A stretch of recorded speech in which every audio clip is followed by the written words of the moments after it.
Hello everyone, welcome to my channel. It's Kim, and today, well, first of all, welcome to my messy fort. um, so when we did the declutter tour of my desktop, I had made just a light comment of it being my desktop was kind of like my fort because my husband cannot see me when he comes in the door. So it's like I'm hiding in my little fort. And a lot of you like that comment, so I think I'm gonna call it my fort.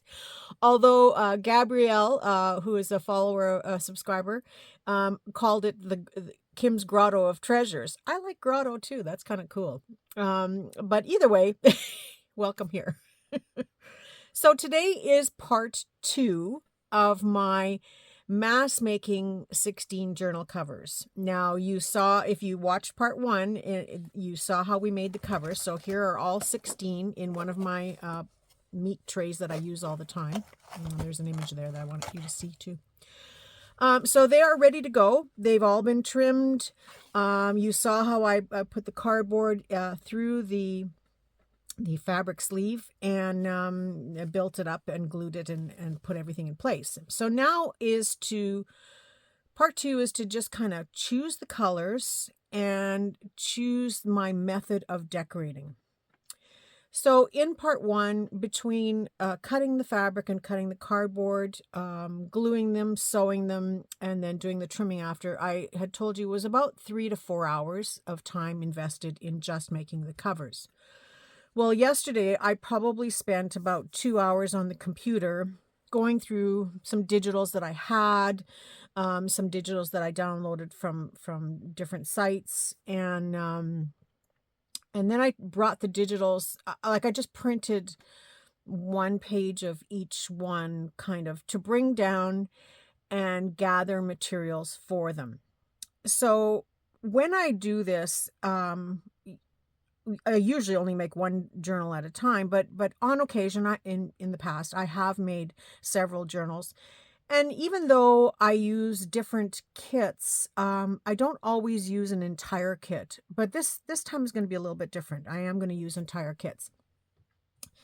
But often I will pull from different kits, or pull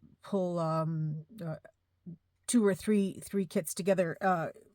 To only use part of each one, and then I pick my materials, because this way I know that they color coordinate with everything, and then I have a color palette that I'm working with. So it was no different for this, except that I had way more to choose from. And so I'm kind of staying, because there are 16 journals, I'm kind of working with 4 to 6 kits, because some kits offer some great background journal pages, while others have nicer images that are more focal points that that I might use for journal cards or a journal topper. So I pulled a little bit of all of those pages together, and one in particular that I'm going to show you today is kind of a combination of all the colors.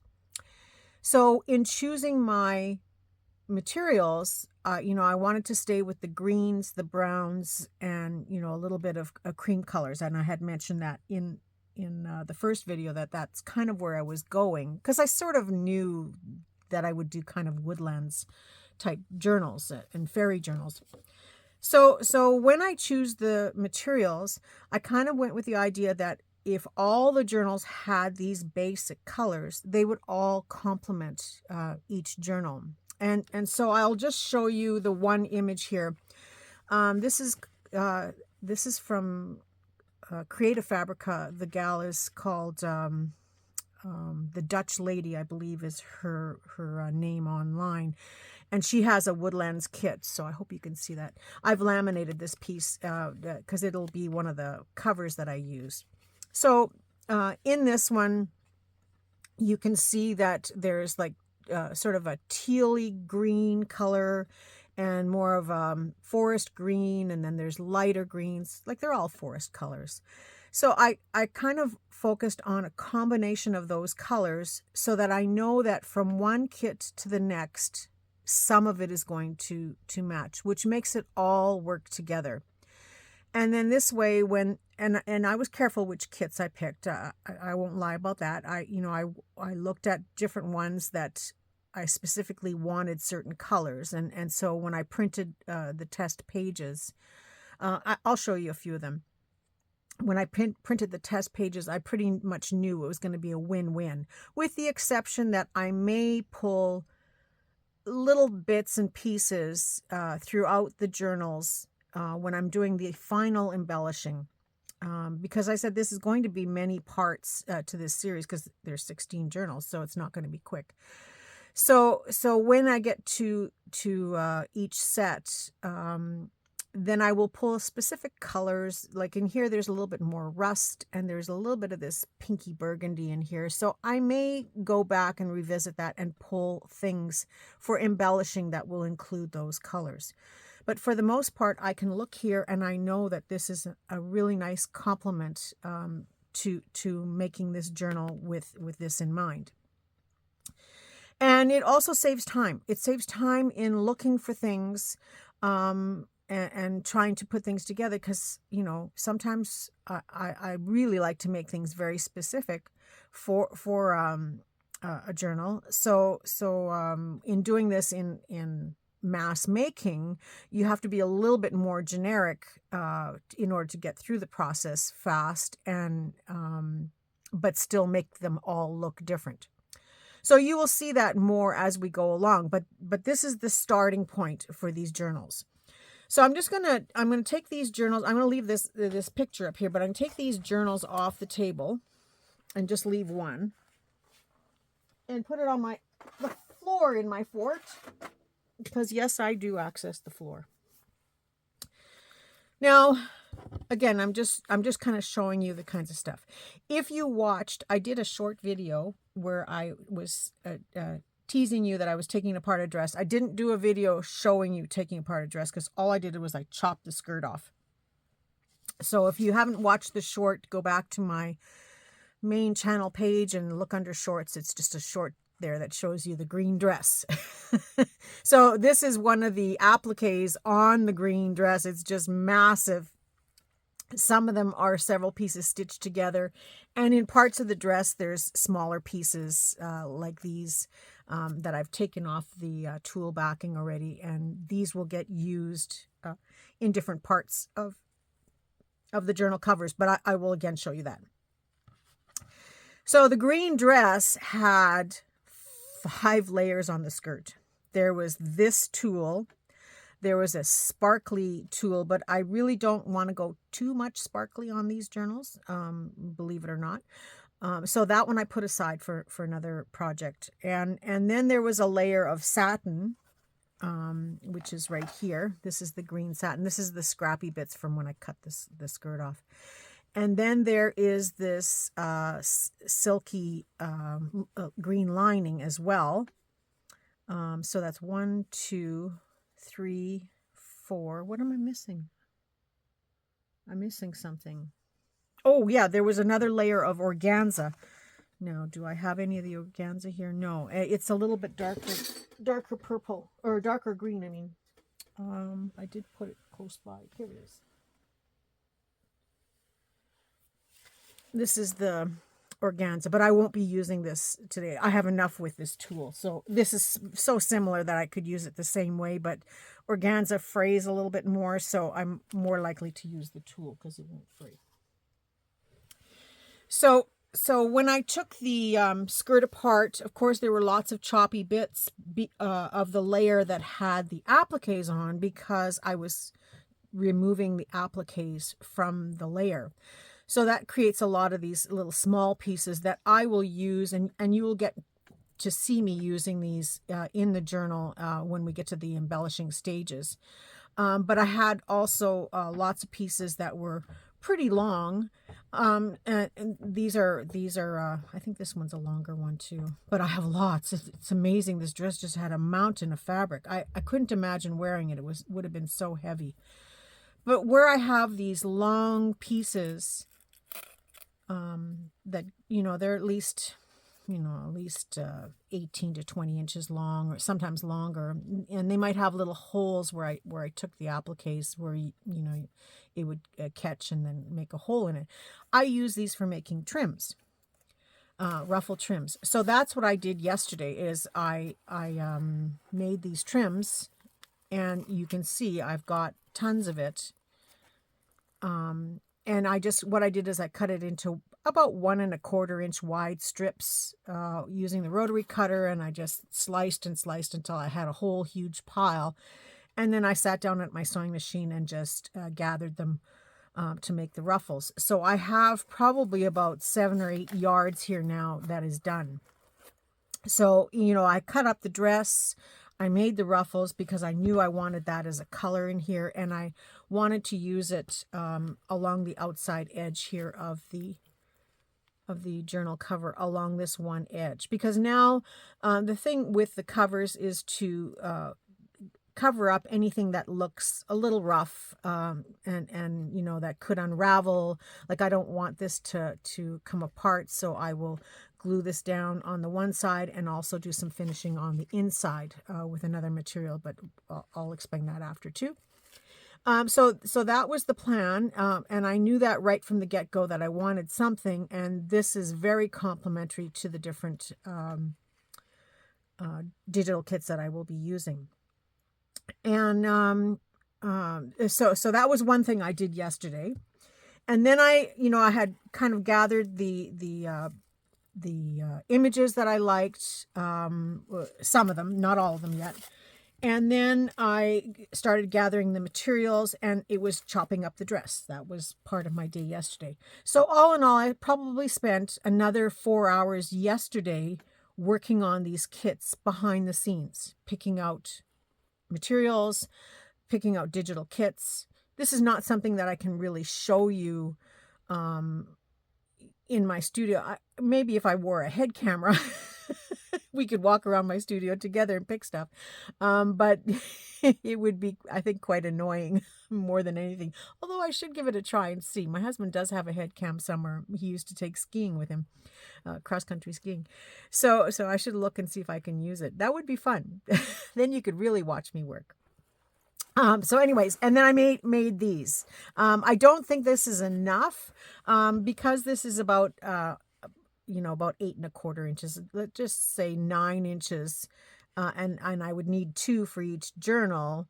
So that's 18 inches. So that's half a yard. So for, well, maybe I have enough. I have about 8 or 10 yards here. So maybe I have enough, but I may have to make more depending. So that was one of the things that I did. So I spent about 4 hours yesterday working on this. So we are up to 8 hours and we still don't have a finished journal. Even though we're making 16, we don't have a finished journal. So then some of the other things I picked was fibers. And I thought this was a little bit more teal green, as compared to this. So again, it's giving you a little bit of difference, but yet making it all blend together, because there is a little bit more of the teal green in here. And it just helps to make it all work together. So there is a possibility of using this fiber. And I will show you how we use this, of course.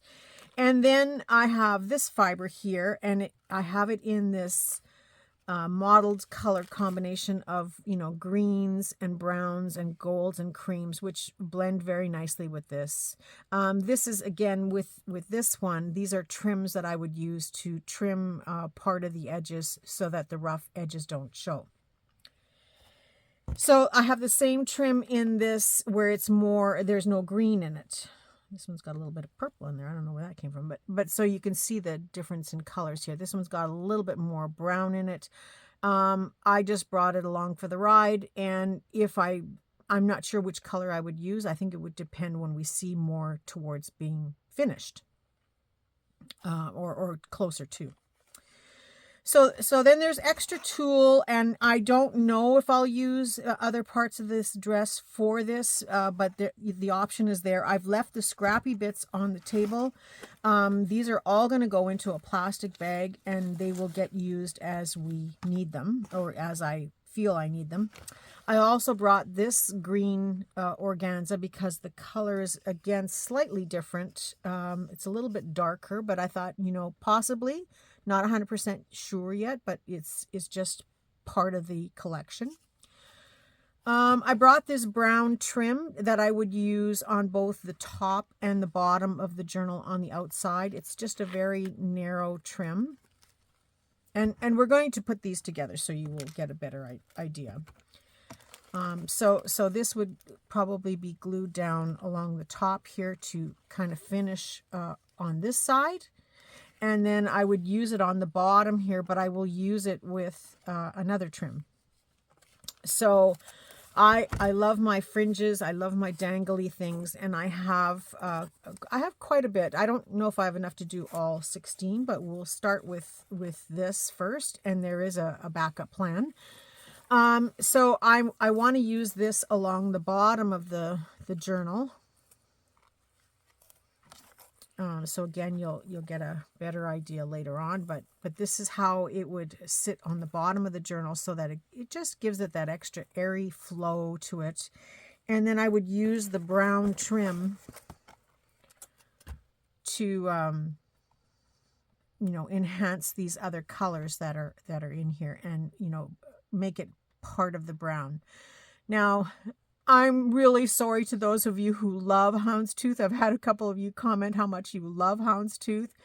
I don't. I do not love houndstooth. And but I struggle mentally with geometric pattern, and I've it's one of those things that it has come to light, and so I find it hard to work with.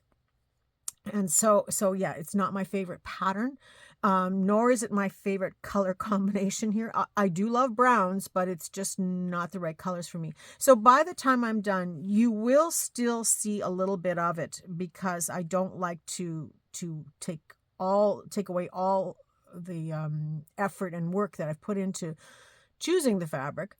And so you will see a little bit of it, but I'm going to cover up a lot of it. Sorry. Sorry to you, those of you who love it.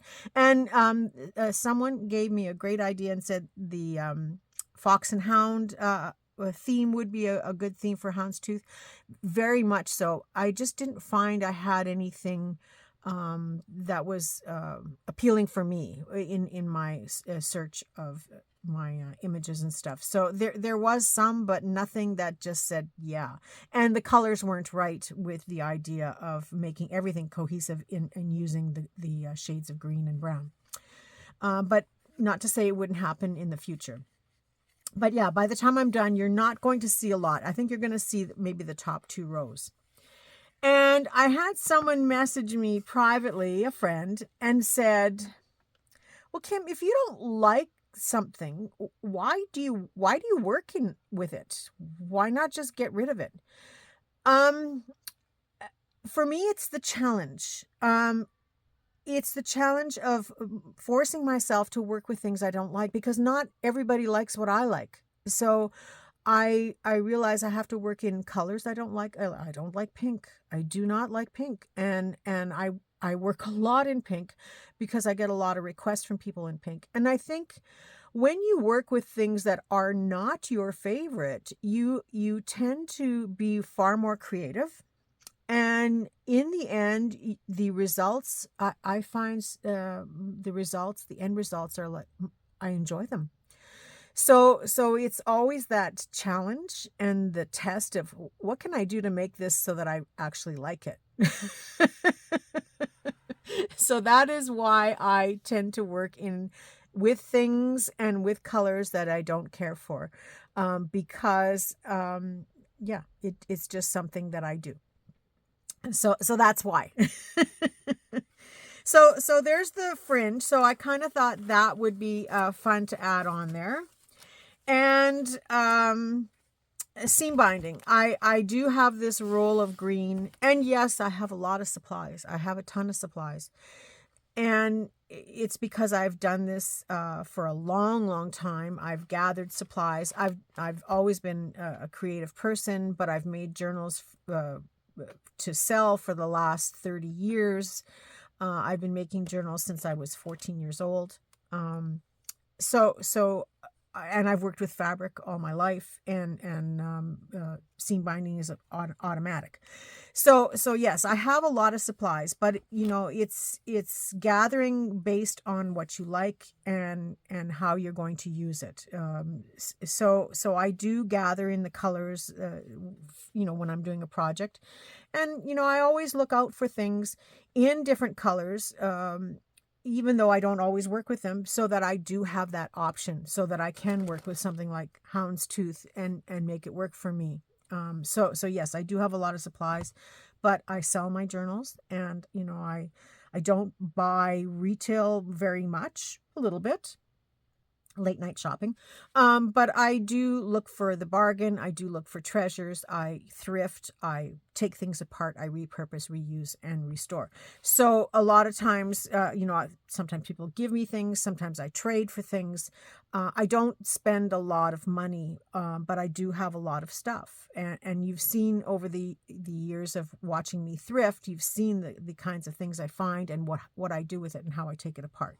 So for those of you that say, well, you have all the supplies, yes, but it's been years of gathering. I couldn't have done this 20 years ago and showed you. Well, maybe I could have. I don't know.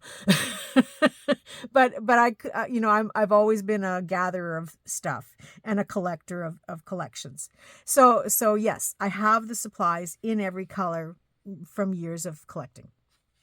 But the seam binding is what I plan to use as a closure for this. Now, when I put a topper on a journal that I don't want to ruin and I don't want to cover with a tie, like for example, something like this, I've protected this by by laminating the paper. And I will go into the digitals more after, but I've laminated because I know I'm going to use this on the cover. So the reason for that is there's nothing worse, and I've had it happen, and it broke my heart. I spent weeks working on a journal. It was the most beautiful thing I'd ever created in my life. And then I spilled one drop of water on the journal cover. It dropped right in the center of the image, so I couldn't even cover it because it was the face of the image, and the watermark just spread, and it was one drop of water ruined my journal cover. So much so that I didn't even I was so upset with myself. I didn't even have the heart to take apart the cover. I ended up I gutted the whole journal because I was so heartbroken that the image was perfect. The whole topper was perfect. One drop of water ruined it. So after that, I stopped putting images on the front of the journal unless they were protected, whether they're protected in a sleeve that I create, like a window with acetate or something that I can slip the card into, or I work with journal images that are laminated, or I get them printed with a laser printer so that they can withstand the water. They can resist water. They're heat printed, not inkjet printed. But I do have a beautiful inkjet printer that prints gorgeous images. So the alternative is to laminate it for the cover or not use it on a cover. But when I do use an image on the cover, that's what I do. And so when I do that, I also don't put a tie that wraps around, that interferes with the image, because I don't want the constant wear of opening and closing the tie to wear down the image that I've invested so much time and effort to put on the journal cover. Blech. Did you get all that? It was a lot of words, wasn't it? So in this case, because it's a smaller journal, it's going to be one signature, and I don't want to cover the image that I'm putting on the front of the journal, I am going to have a seam binding tie. Now, to make a good tie, I want to wrap it around within the journal cover. I hope you guys are not finding this too boring that I'm telling you all this, but I want to wrap it around the journal cover. So that's about not quite I think it's about 10 inches altogether. Let me just double check here. Yeah. Well, it's about 9 inches.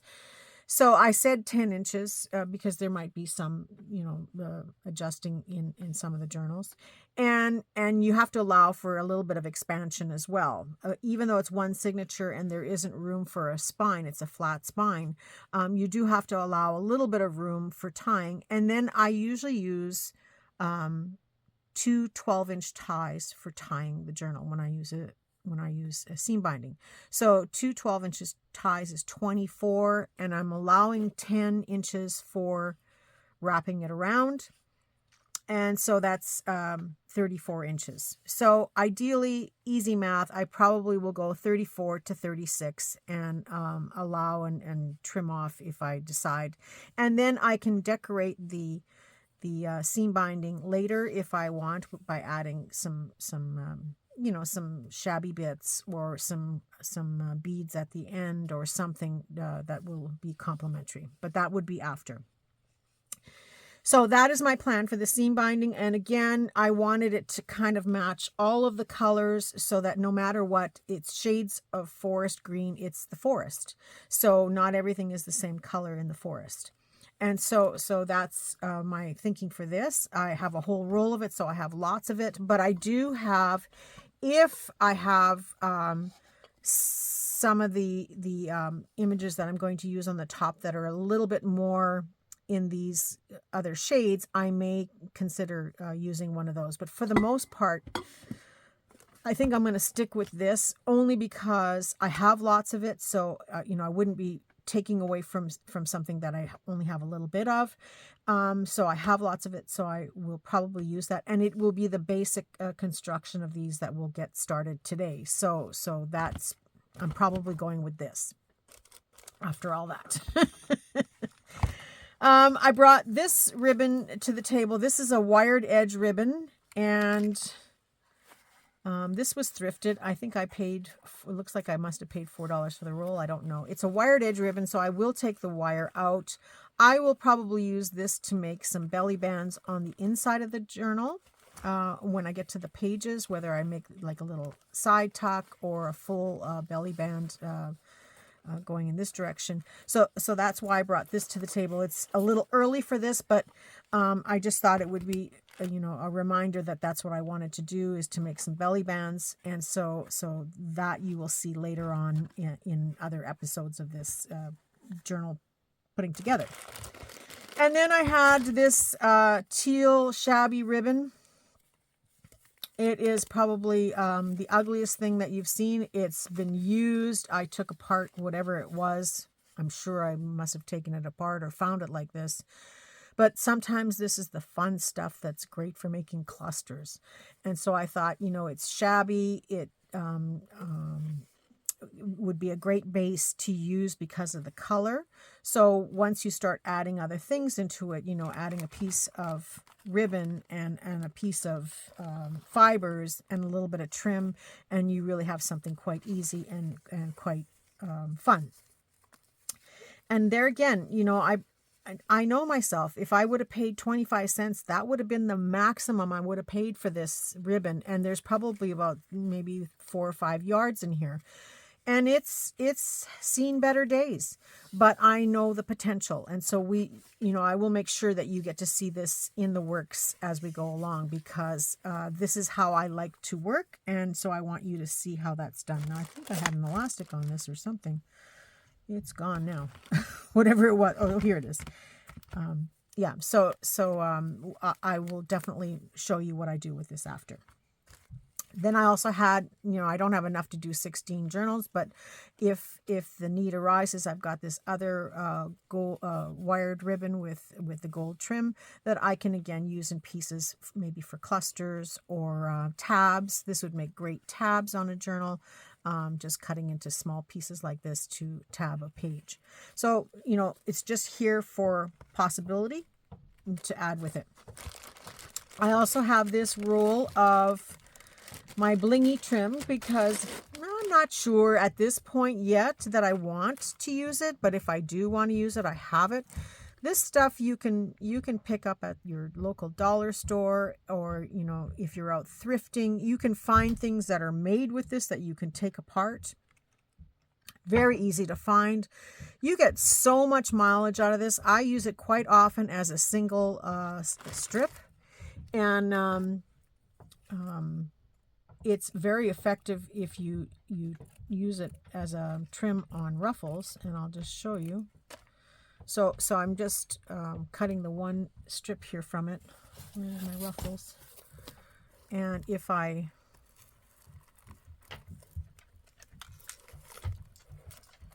show you with the ruffle here, I can glue this down the center, and that changes the whole look of this ruffle, doesn't it? It's very pretty. But I don't know yet if that's what I want to use. I may use fibers or cord. But I brought it to the table as a possibility. Because I've got this little bit of bling here, I thought it was very complimentary to maybe using this on the inside of the journal. So this could be possibly used on the inside of the journal as well. It depends on what they look like when they start getting put together as to whether or not I want to go bling or not go bling. But there is a little bit of, you know, hint of those colors in these things. So there's a possibility for it. And if you didn't watch the short video I did on the dress, do take a look at the dress so you can get a better idea of how this came to be. The last thing in this pile is this roll of burlap ribbon. Now, I bought a whole schwack of these. This is the whole roll. The only thing I took off was the little end strip, and it's here somewhere on the table. The little finishing edge, because I didn't like it when I was testing this. But I bought a whole schwack of these rolls at the flea market, and I paid $1 a roll. $1 a roll. It's got this pattern on it, which I would never use, but it would be complimentary, but I would never use it on this journal. I'm using this side of it, and it is just the right width for what it is I want to do. So I have this in the green, and I also have it in red, and I gave a couple of rolls to my gals here in Manitoba, but I haven't gotten together with them. So Deb, I think Jen said she would pass on it, so I gave both of them to Deb, but she can share them however she likes with Jen if Jen decides she wants it. I don't think Jen realized that the other side was plain. But yeah, they either way they can share or trade or whatever. You got one red and one green. And so I thought I would use this as part of a wraparound on the cover. And here again, you know, I paid $1 for this, so I don't have a problem doing 16 journals, even if I have to stretch and go into a second roll. But I'm going to guess that there's probably about 10 yards on here at least. I would say we'll find out. So when I'm wrapping around the journal, that is kind of what I plan to use. So now I'm going to go back to the journal, and I'm going to show you what I thought I would try. Oh, I have this, you know, these appliques. Now I have lots of the smaller pieces here on the table. There we go. So I thought I would try to use some of these in the journal or on the journal covers, and that will be done later on. But I'll sort of show you how I thought I would use it. And that might be something I use to distinguish between the different toppers that I make for each journal. So that's another little thing there. So this is not 100%. I'll just stick that aside. I'm going to put this aside. And let's just try to put one of these basically together so that you can see what it is I'm trying to do. Oh, here's that little end piece. So even this goes into my scrap pile. And I didn't keep the houndstooth because you know why. But I do keep every little bit of scrap like this. Every little thing. I keep it all until I am completely done with making these journals. And even then, I will often take the bag of whatever's left over and turn it into a snippet, or turn it into a snippet tie, In this case, I don't need snippet ties, but I would turn it into some type of a snippet that I will keep for other projects. So hopefully after this week, I can do a run of, because some of you have been asking about my snippet rolls, I can do a run of snippet rolls where you get to actually see the leftovers from this. And I will be incorporating, because I won't be using a lot of this stuff in the journals itself. It's just these were the scraps from cutting the dress, and they are, of course, complementary to what I'm doing. So that's why they're going into a bag right now. But I will probably use all of that into making some snippets afterwards. I used to take apart clothing where I opened up every single seam, but a lot of the clothing has the serged edges, which chews up the fabric so much. And in this case, this is the hem. Some of it I had to throw out because it was ruined.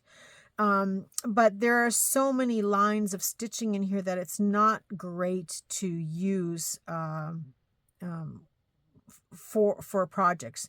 So I've kind of stopped ripping open every seam. I still do rip open seams, and I will take this apart with my seam ripper so that I have the individual pieces of material.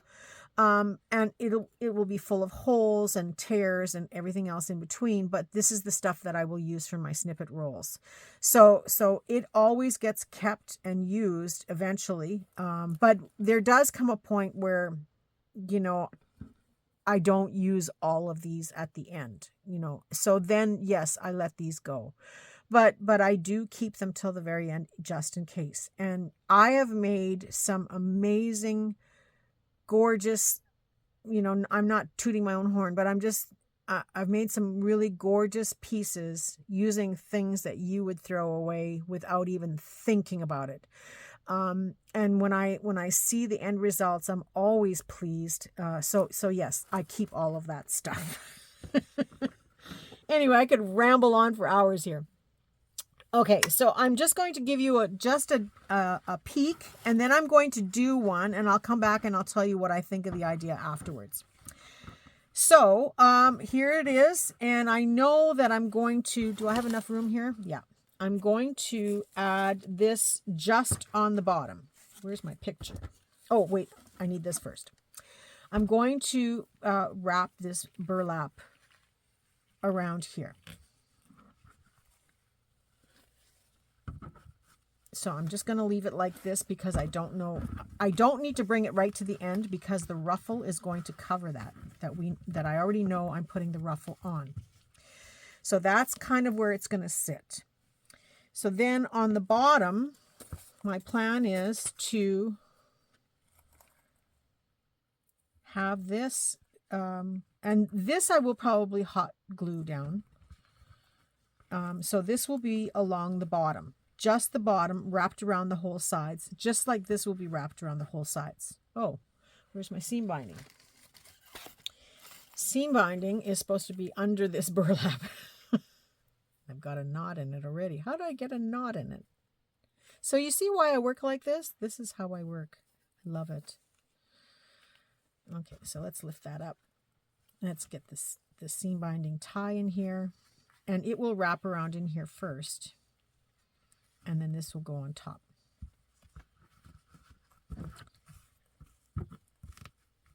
And we'll just pretend that's a bow.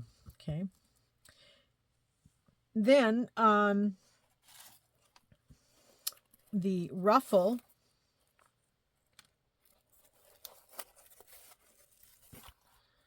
will be down the side here. Now I'm actually going to pre-cut one just because it makes it easier to handle all this. It'll be a little bit longer, but that's okay. We can make clusters out of the rest of it. Okay, so that will run down here.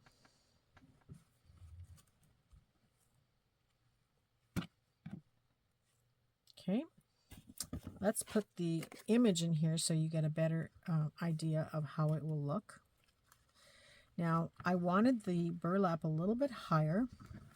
I figured I needed to show some of the houndstooth a little bit on the top and the bottom, and I wanted to stagger the image a little bit lower so that, of course, you see the burlap too, right? But now along the bottom,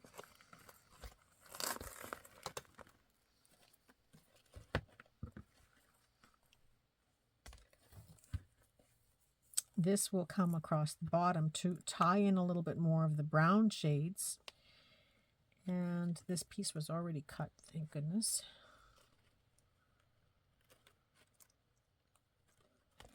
Must have had left over from another project. And so this will run across the top going this direction.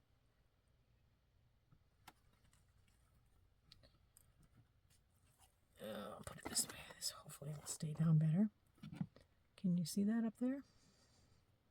Well, you get the idea, kind of. So that'll be along the top. This one will be along the bottom. And then somewhere I will use these fibers, but that'll be probably a little bit later on. I will use these fibers on the inside for trimming, and possibly down the center of the ruffle. Although it would not be too bad, but this will be decided afterwards. It would not be too bad to have this little bit of gold down the center of the ruffle. Kind of like it. Kind of brings this together nicely. But either way, the fibers would be used on the inside for trimming along the brown edges, and same with this green one could possibly be used along the inside edges. So that's where I'm at right now. And as for the appliques, it's still not 100%, but I kind of thought that, you know, I would cut these into smaller, manageable pieces for decorating. And I have other appliques in other colors. So I thought, you know, this is where I would play with whatever the image is by adding things like this into it for the final embellishing more towards the end. This is probably not the best color for this one, but I do have things in greens and browns and glittery things and metal pieces. So that's kind of where I was headed with this idea that maybe I would incorporate some of this color into this journal. So that's where I'm at for my thought process. Now, before I can do a lot of this stuff, you have to build the journal. You have to build the signatures because that has to be stitched in. But in this case, I do want the stitching to show. It's a one signature, so it's really only two lines of stitches that you see. You know, it's in, out, in, out. So I thought it could show along the edge of the burlap, and then I may use something to just finish it, you know, some type of trim to finish along the edge here so that you don't see it if I want to have it hidden. But that is something I can decide after. Now, when I'm working with this, it's not easy to put in a signature when you've got trims like this along the bottom interfering, and there's things to catch on. So my thought process for today's video is I will have all 16 of these done where the binding is in, the burlap is down, and this top trim is on here, and this is on here because this would actually go under the, well, around the same time it would go finish off the edge of here, but I have to have this brown trim underneath. So I thought if I got all of this done and not do the bottom for these journals before I put the signatures together, that's a pretty good start. So I will put one together, and I'm going to shut off the camera, and I will put one together, and I will come back and show you what it looks like. And then I will proceed to work on all 16 and get them to this stage today, so that the rest of the decorating will come more at the end when I don't have to worry about, but mind you, I don't want to try to match this up. Maybe I do have to put this on. Yeah, I'm going to have to put this on.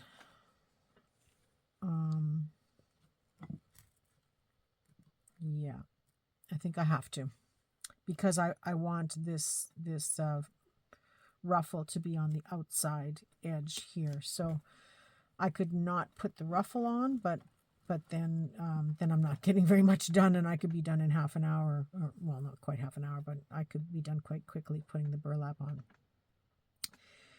Okay, so yeah, I'm gonna have to put this on as well. So you will see the I will do one on camera, but I will do one first to show you, and then I will do one on camera where you get to see, because all of this is going to be glued down. That is going to be the process.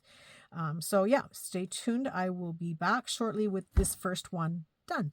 I'll be right back. Hi everyone, I am back, but I'm not showing you the finished pieces because in the other half of this video, it took way too long. So I'm cutting off the video now and starting the other one as part 3. So there is this part. This is part number 2, and in part 3 I will show you how I finished, how they look so far. This is sort of it, and then I will show you the steps how to do them, or how I did them, and that will be part 3. It just took way longer than I expected. I explained a lot of stuff, but I think you'll enjoy that video just the same. And then, you know, you get to come back again and watch more of it. So this is the end of part 2. So thank you very much for watching. I hope you've enjoyed this so far, and I look forward to showing you part 3. I wish you all a very creative day and a creative weekend, and I look forward to seeing you all soon. Bye for now.